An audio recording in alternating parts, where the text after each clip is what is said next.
Okay, welcome to GDC YouTube channel. और आज हम मिलने वाले हैं हमारे एक रैंकर्स स्टूडेंट से जिन्होंने नाइपर में आपका 130 रैंक अचीव किया हुआ है।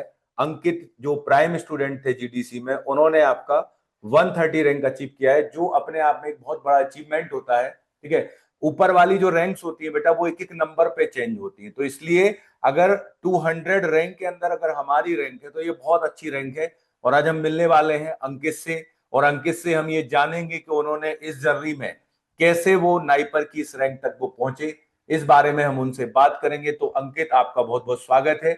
आप बताएं बेटा कि जब आपने ये रिजल्ट देखा तो आपकी क्या फीलिंग्स थी, और आपको कैसा महसूस हो रहा था कि आपने इतना स्टडी किया और उसके बाद आपका इतना अच्छा रिजल्ट आपको देखने को मिला। इस बारे में कुछ बातें जरूर आप शेयर करें सभी स्टूडेंट से जो आपके जूनियर्स हैं और जो आगे तैयारी कर रहे हैं आपकी जीपैट की या नाइपर के एग्जाम की, उन लोगों के लिए एक बहुत अच्छा आपकी तरफ से क्या आप वहां पे मोटिवेट करने के लिए, क्योंकि आप अब उस जो आपका ब्रेकर है उसको आप पार कर चुके हैं, तो आप दूसरे बच्चों को बहुत अच्छे से बता सकते हैं क्योंकि आपने रिसेंटली इन सभी चीजों को फेस किया हुआ है। सर, पहली बात तो सर, जब रिजल्ट आया मैं सो रहा था क्योंकि ओके। लेट नाइट मैंने सोया था। तो मेरी एक फ्रेंड है, उसने मुझे कॉल करके कहा कि तुम्हें एम एस एम फार्म में 130 रैंक आया है हाँ। और जो एम टेक वाले में 174 रैंक आया है। तो वो मुझे सुन के काफ़ी अच्छा लगा, काफ़ी सरप्राइजिंग था मॉर्निंग में वो बात। तो ऐसे मुझे पता चला कि ओके ओके। बेटा मैं ये हाँ सर। पूछना चाहता हूँ, आप बच्चों को बताएं जो तैयारी कर रहे हैं कि जैसे आप हम्म। पढ़ते थे तो आपका क्या शेड्यूल होता था पढ़ने का, डेली आप कितने आवर्स की स्टडी करते थे? एक कुछ ऐसा कुछ पैटर्न आपने फिक्स किया था कि नहीं, मेरे को पर डे इतने आवर्स की स्टडी करना ही है, भले मेरे घर पे कितना भी जरूरी कोई काम हो या फंक्शन हो? मतलब आपका अपना जो डिसिप्लिन था स्टडी के लिए वो आपने कैसे बनाया हुआ था? सर, जिस दिन कॉलेज आता था उस दिन तो मैं पहले कॉलेज जाता था। और हम्म। कॉलेज से आके क्लास जो लग जाती थी आपके 5 से या जितने देर क्लास होती थी मैं क्लास करता था, लाइव क्लासेस। ओके उसके बाद जो भी नोट्स बनते थे उसको मैं रिवाइज करके फिर अगर टेस्ट रहता था तो फिर मैं टेस्ट दे देता था। फिर मैं सर ऐसे करके कंप्लीट करता था उसको। Okay okay. और और सर वीकली टेस्ट जो था उसके लिए मैं पूरा वीक प्रिपेयर करके, क्योंकि हमें पता चल जाता है सिलेबस पहले से। तो सर, और एक बात है कि मैं जो जीडीसी की उड़ान टेस्ट सीरीज है उसको मैंने ले लिया था। तो मैं एक एक सिलेबस, जैसे एक एक टॉपिक हुआ वो कंप्लीट करता था और उसी दिन उड़ान टेस्ट सीरीज दे दिया करता था। और क्लास टेस्ट वीकली टेस्ट जैसे जैसे होता था वैसे वैसे मैं कंटिन्यू करता था। ओके ओके बेटा, एक क्वेश्चन मैं पूछना चाहता हूँ यहाँ पर। आपने बोला आपने उड़ान टेस्ट सीरीज के क्वेश्चंस आप अटेंड करते थे, तो जो जीडीसी के मॉड्यूल्स थे और उन हम्म। मॉड्यूल्स का क्या रोल रहता था? जैसे आप एमसीक्यू करते थे तो उसमें कितना आपको उनसे फायदा हुआ, इस बारे में थोड़ा सा बताएं कि जो मॉड्यूल्स रहते हैं उसमें जो नोट्स हैं उनसे आपको कितना बेनिफिट मिलता है जब आप टेस्ट लगाते हैं तो?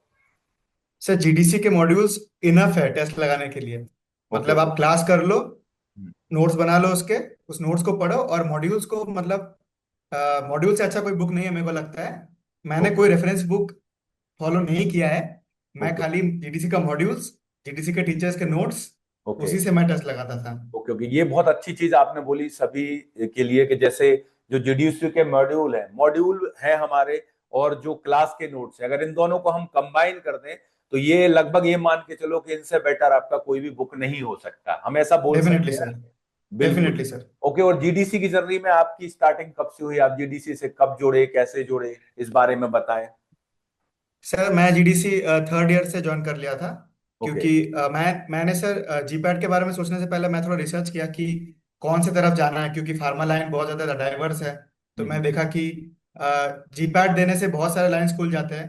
अगर आप बिल्कुल। जीपैट दो या नाइपर दो, उसके बाद बहुत सारे लाइन खुल जाते हैं, आप कहीं भी जा सकते हो अगर आप ये दोनों को तो ठीक से ये कर लो तो। बेटा मैं थोड़ा सा इंटरप्ट करूंगा, ये बात आपने बहुत अच्छी बोली है कि जीपेट देने से हमारे बहुत सारे ऑप्शंस क्या होते हैं, ओपन होते हैं। बहुत सारे बच्चों को, हम्म। आपके क्लासमेट भी होंगे, आपने देखा होगा, बहुत सारे बच्चों को लगता है कि जीपेट से केवल हमारे लिए पीजी में एडमिशन मिल जाएगा या हम नाइपर से पीजी कर लेंगे। ये तो है बेनिफिट हमारा, लेकिन सबसे बड़ा बेनिफिट आपने बोला कि बहुत सारे ऑप्शंस खुल जाते हैं। जैसे कल को ड्रग इंस्पेक्टर का एग्जाम देंगे आप, यस सर। तो इजीली आप ही हम्म। क्वालिफाइड करेंगे। तो ये बहुत बड़ा फायदा है कि अगर एक आप कोई फार्मा कंपनी में भी जाते हो, इंटरव्यू देंगे आप वहां पे, तो आपसे फार्मेसी हम्म। का ही क्वेश्चंस पूछा जाएगा। और अगर आपने जीपेट का बहुत अच्छा तैयारी किया होगा ना, तो आपको वो फार्मा का क्वेश्चन इजीली आप पे क्या हो जाएगा, बन जाएगा।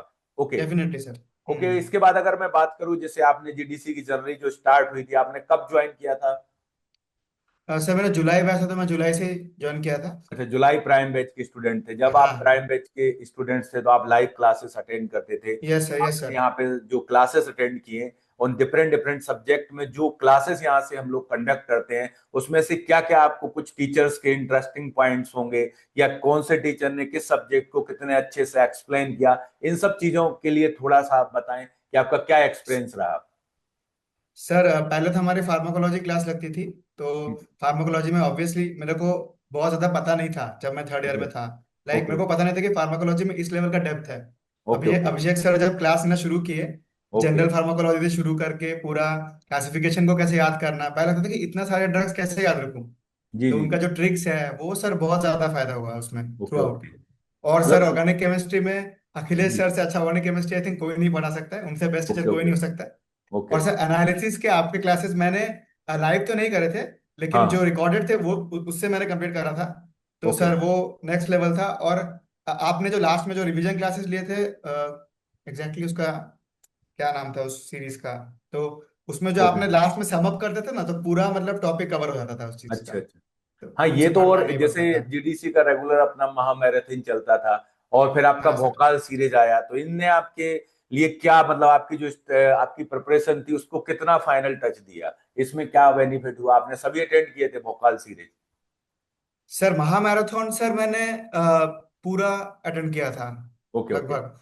और मैं महामैराथन से नोट्स बनाता था कि हाँ ये पॉइंट इंपॉर्टेंट है, या उसको मैं बुक में मार्क कर लेता था, जिससे कि मतलब जो प्रीवियस ईयर क्वेश्चन है वो बहुत ज्यादा रिपीट होते हैं, जिससे मेरे को हम्म बार बार वही देखता रहूं। तो हम्म। ऐसे। तो सर और बाकी सर लास्ट में जो सीरीज चली थी वो सारे सर बहुत बहुत ज्यादा हेल्पफुल थे।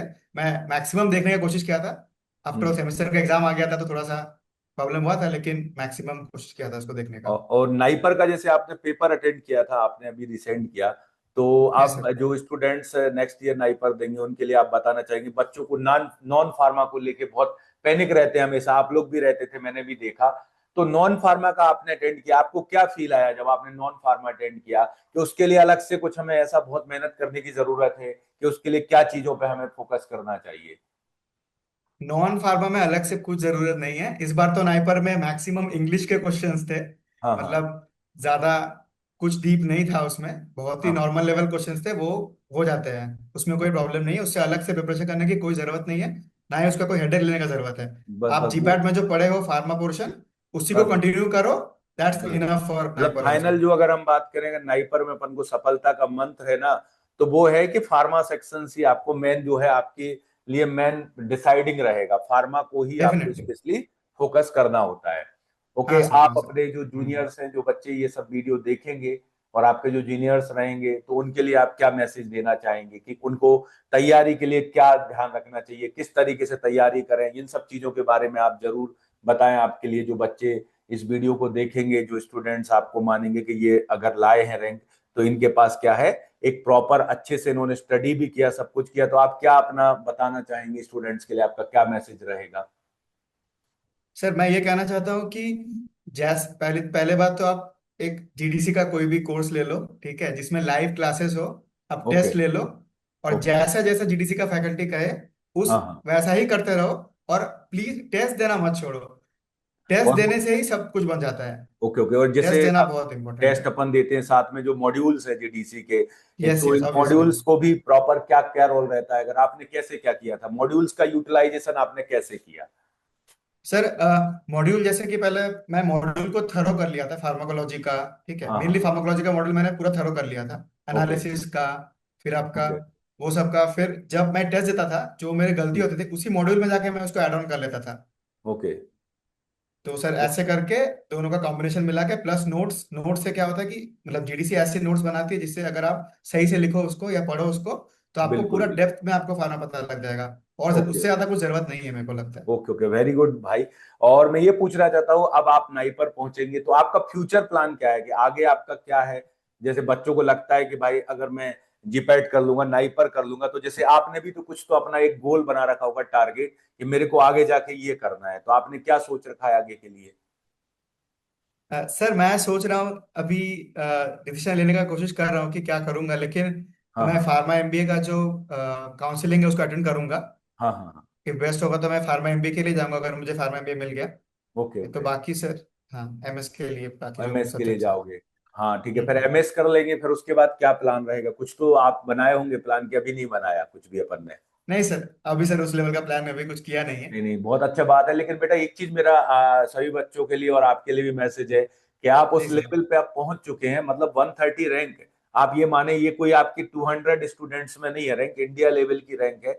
और बहुत जी सर। अच्छा आपका नॉलेज है, तो इसको आप बैलेंस करके रखें, और आगे जितना भी आप आगे जाते हैं तो उसमें ये पूरा मेंटेन करके रखें अच्छे से। तो जी आपका जी बहुत सर। अच्छा रहेगा। आपसे भाई बहुत अच्छा रहा आपका ये सब चीजें, जो जर्नी थी आपकी, और उसमें आपका जीडीसी का भी रोल है और आपकी मेहनत भी है। और आपके फैमिली में जब आपने बताया तो घर पे क्या कैसा माहौल था? सबको अच्छा लगा?